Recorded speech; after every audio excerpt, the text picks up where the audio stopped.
ji nwa ya dị emelu anyị nwayọọ nwayọọ ka moto ji ije anyị na-ekwu maka Chief Anthony Nnameka eziokwu bụ ndụ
Chief eziokwu odenye ya nụ n'ọmọgọ mawa ndị nyala karịrị na nuo ọmụjọlọ obodo oyibo nuo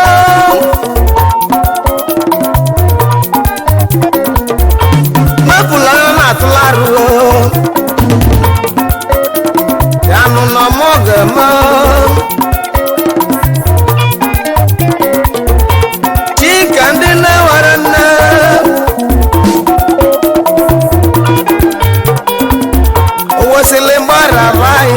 Tony Chief ID Ibu Federal Contractor If JP Every piece of joy Oye mo waneko oyeze Yanu no moge mawa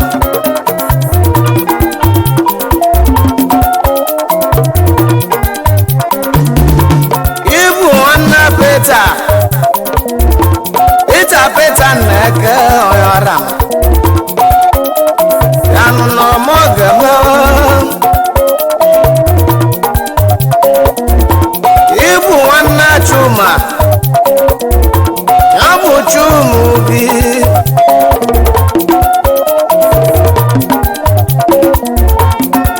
chuma neke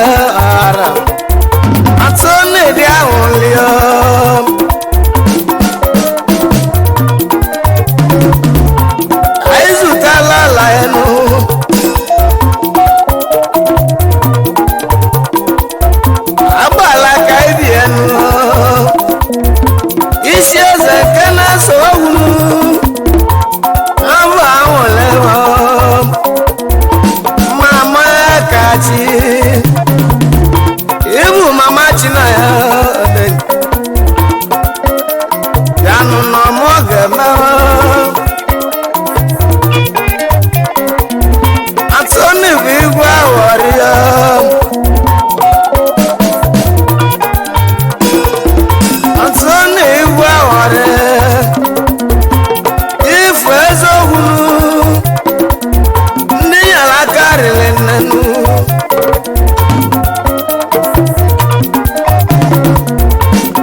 ese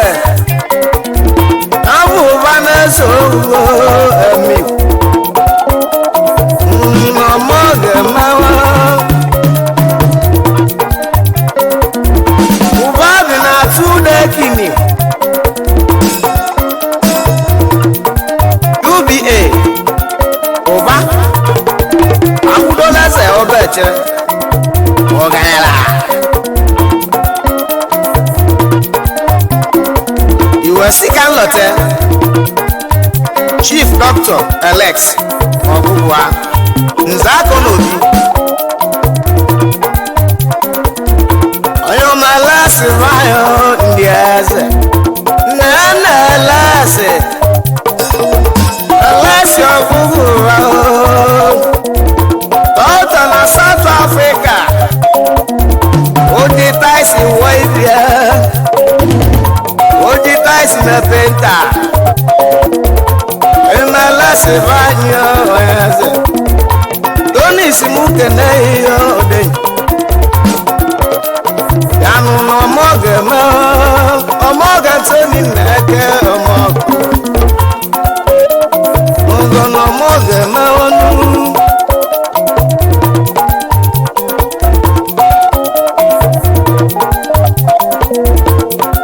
Onwe sika lote ezigbo mamia Iyom ikwu na nneke Okwu ya na mma ọgba Alụ mama ya mara gị mma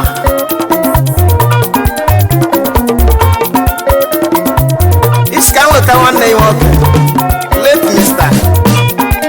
Sunday Nnamaka Amaika esi nwanne gị ọnwụ bụrụ oge gara aga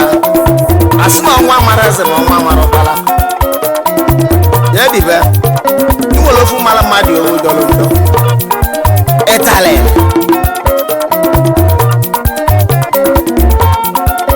Chief Timion Okeke Zapụ Ọchịlọzụọ Angola Chief Okeke nụọ Aizọba nna m ndị ọya mmanụ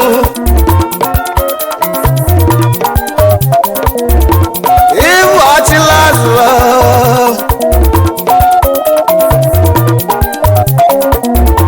Landlord na Lagos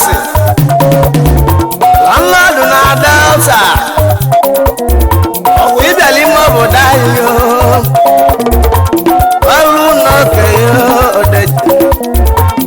Ibu Ọchịlọzụọ onye eze Anthony simulate inu ya n'ọmọ ga-emewe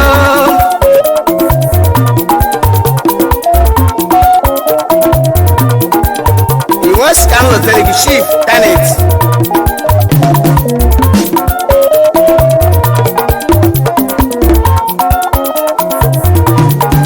Chief Tenet Nzọbata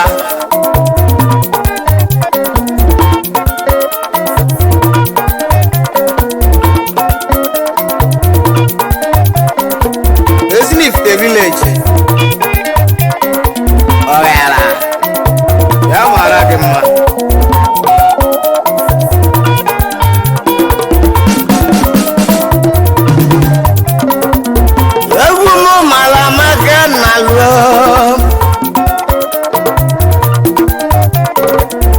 Ideji ogwu na nne atanụ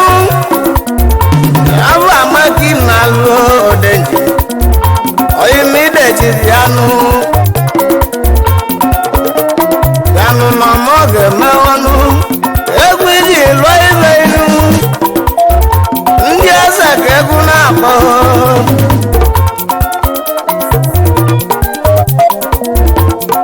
Chief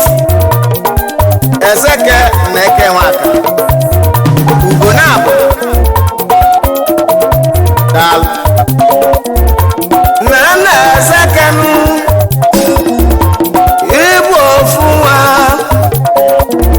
Onye eze na-adị Ugo na-abụ na-adị ọyaram Chief na lotito dele enu Anthony simulate Yanu n'ọmọ ga-emewe Chief Udogala Peter Amekwe Papi ndị na-alụ ugwu gọvanọ Anambra West Udogala nwanne gwa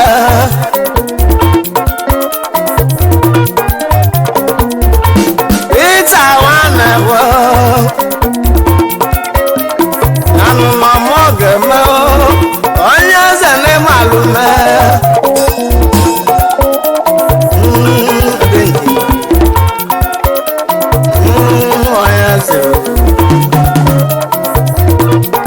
Chief Sylvester Udoji Okeke Zab nna itidelu ugwu ọmalara na ya adịnụ laịbrị sikulu nke dị n'ime obodo anyị onu na ọ bụ Okeke lụrụ anyị anụ ọmalara na ya adị anụ na ọmọgeme Tony Simulotehi Odeyi ọya sị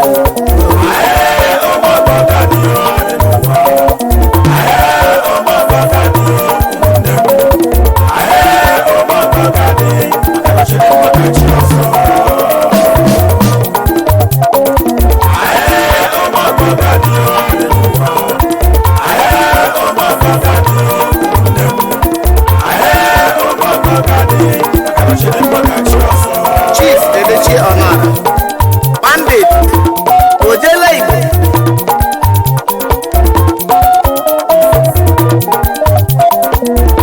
egwu male Bandit Anamaiti na ya adịghị ike nọ n'ala gị elimu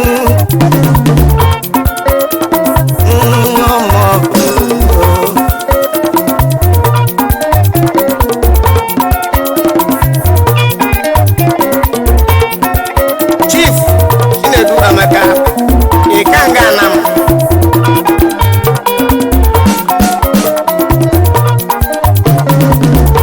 egwu ebu ya mmazụ agụrụ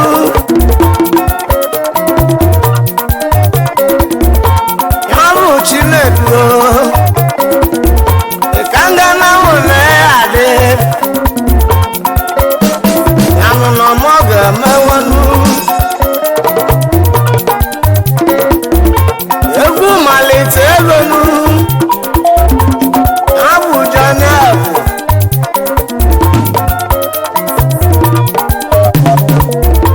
ngesi na-adịnụ ezigbo Jemisi birihu Odeyi ya nụ na ọmọgọ emewo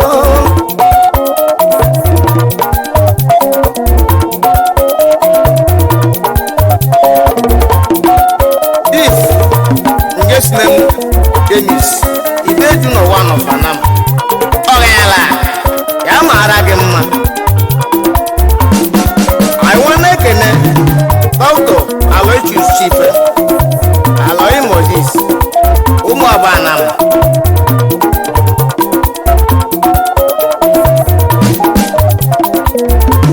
Mr. Nnameka Agbata Kolibolo nanu Nnameka ọwụ ebu nwa Agbata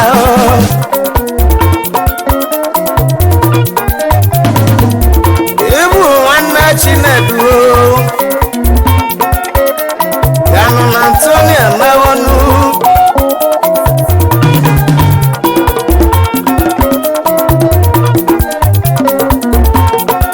Mr. Okechukwu Nnameka isi mmiri Anam Kamtiri oke ebu Nnameka Kamtiri Okeneke iso n'ogwu ebi ọnụ ndị anyị ji nwere obodo nwe mmerinu tamụ na otito ilu Anthony Simulotehi Odeyi yanụ na ọmọgọ emewo ngezi nwanja onye mụ ngezi ba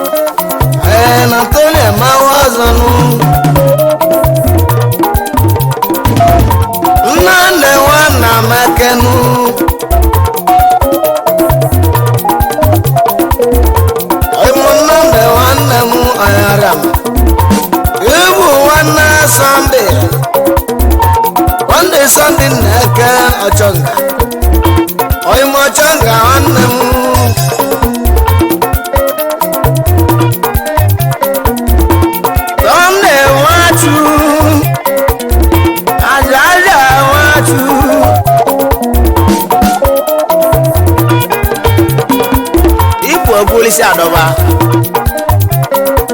ọganyala Sunday Nwachukwu Sunday na-adị Sunday ibu ọka nwadanụ Sunday na lotito enu egwu iji lụọ ibe enu yanụ na Tony emego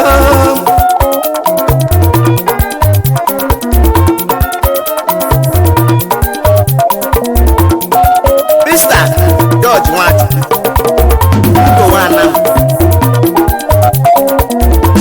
egwu m male George Nwachukwu bụrụ ahụ dị ịmụ George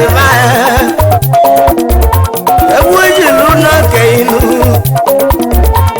ịbụ nwanne dọkụ ịbụ nwanne kendo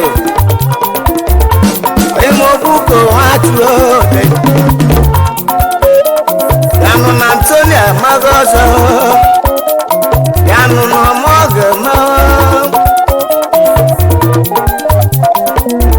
Udaji nwa mmazi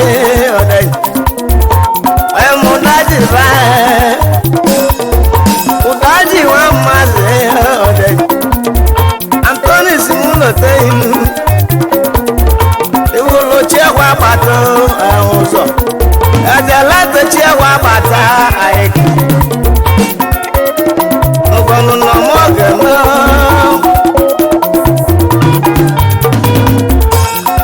Mr. Odigbo Alazụ Odinga Mafada ebe onye Igbo Odinga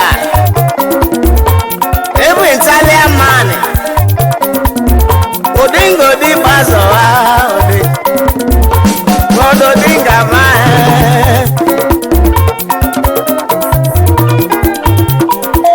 Iwe sika nlo telegi IG ndova Eze nwa Chinedu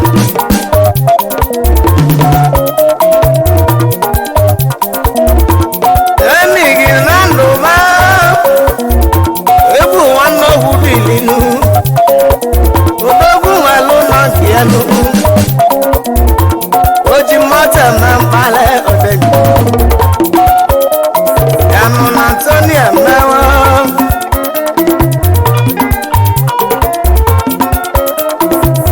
Aiwene ekene Odogwu na Igala Ọ natara dike mma nke mbụ Igala Friday ya mara gị mma na Friday mụ eze mọgọ bịanụ ọbala ọrụ na-ebu ọbala abịa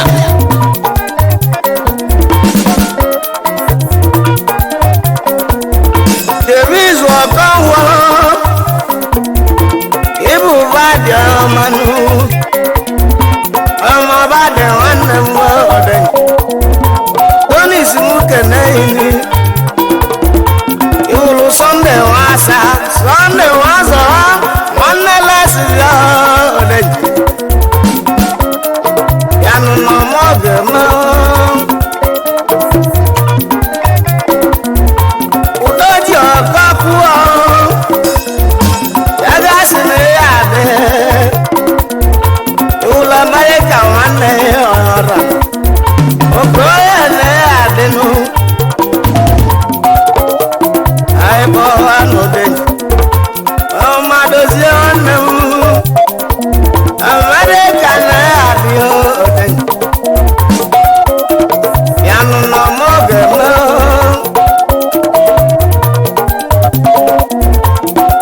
anyị wee na-ekene Mr. Ikechukwu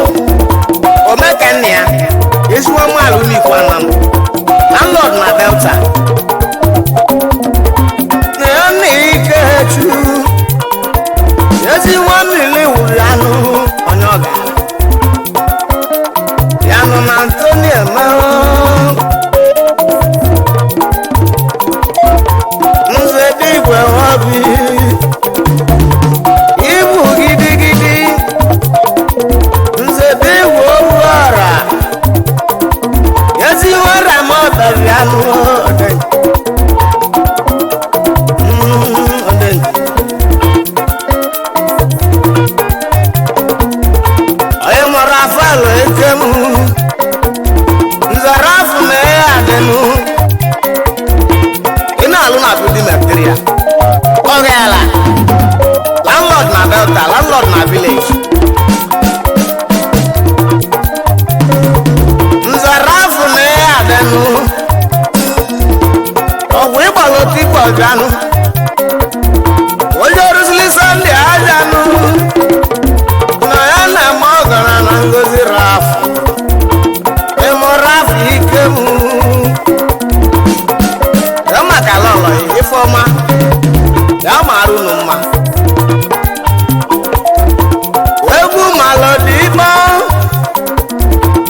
esi mbe na chanu n'ugbolunu aje wulu n'odi ngo ya mmanụ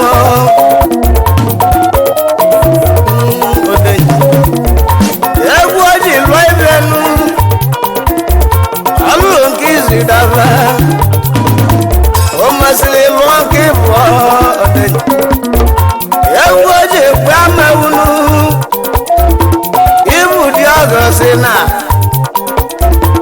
ịmụdịnga ma ibu akalarụmụ Antonis mụlọteinu chiedu nọbanụ ya bụ dọba pasị ka ị na-azụ ya nụnọ mọ ga-eme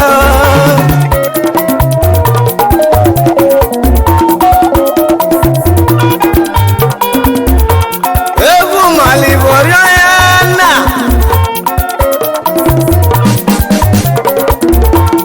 ajọ nọ keke ezigbo nwa nwere mụnụ igolu simenti bụ asande alụọ ọmọgụ odenye yanụ na ntụ na-emewa maka ọgwasa nwa m na-eke mọba onye m ọgwasa nwanne m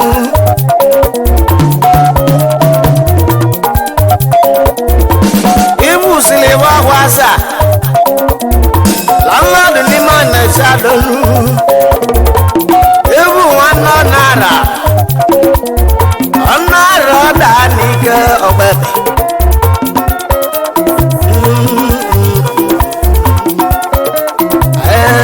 oden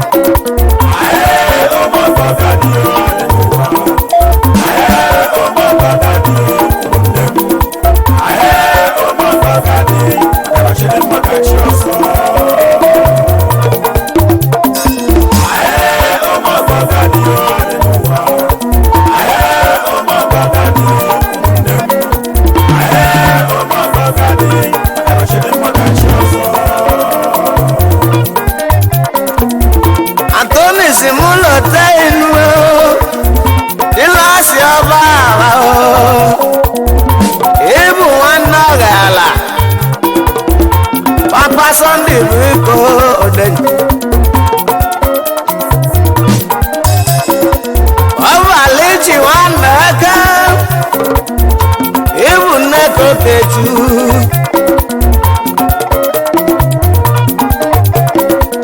ọbalichi nwanne aka ịbụ nne kokechu ochie ka maka ụfọdụ gamụ abu jide ọbọ pati ọyọra onye mma ụfọdụ gamụ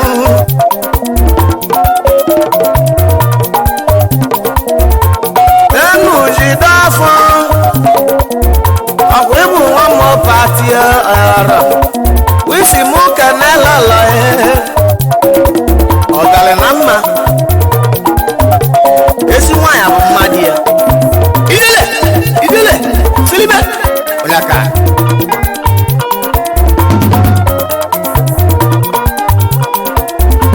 anyị ozuto dị n'ikpọnụ ọhụ ebu nwa mma ịgbago ya bụ ịgbago ahụ alụ nladụ na delta Antonis mụlọteinu building ka ị na-azụ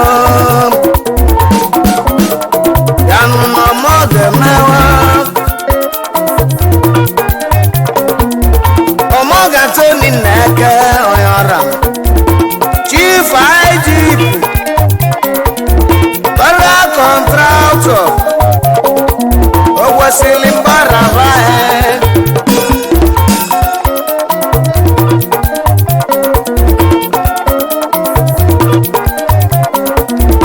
Dikane wanza mobe Dikane wamulonu Nzamu kisi ejo tikana Omane dema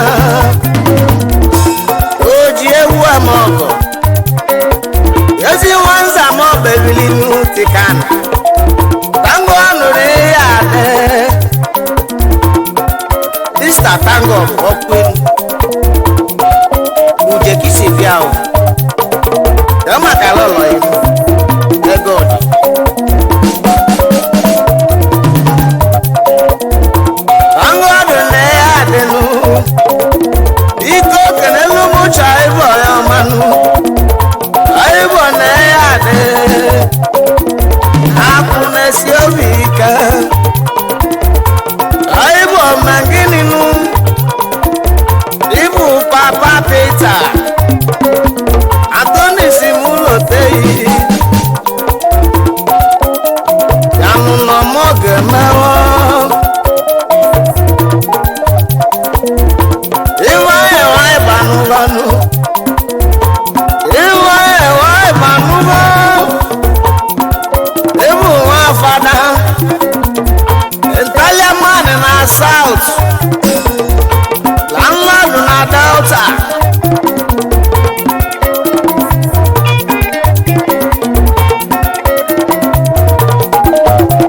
Landlord in our Bayasa Eme wa fada ode Bao to get ya Mr. Mike Mobile Ika na South Africa Osita na adio Mobile okama Landlord na Delta Okama takina ba mobile Yanu no moge ma Chiebe zova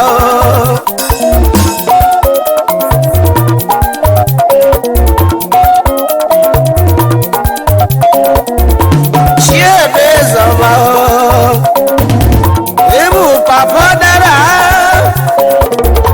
Allah na Lagos State Oma chebu anamwa okoi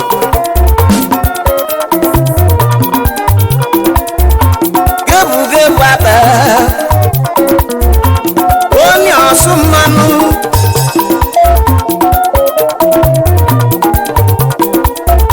Ina alu electrician Pala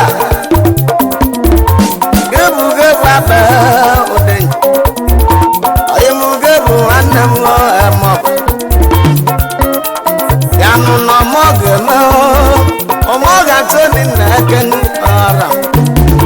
Dasi mukene ilu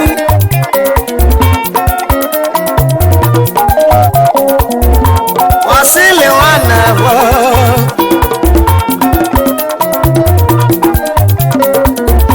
Wasili wanawa Awana wabata Nyata kisi ajenu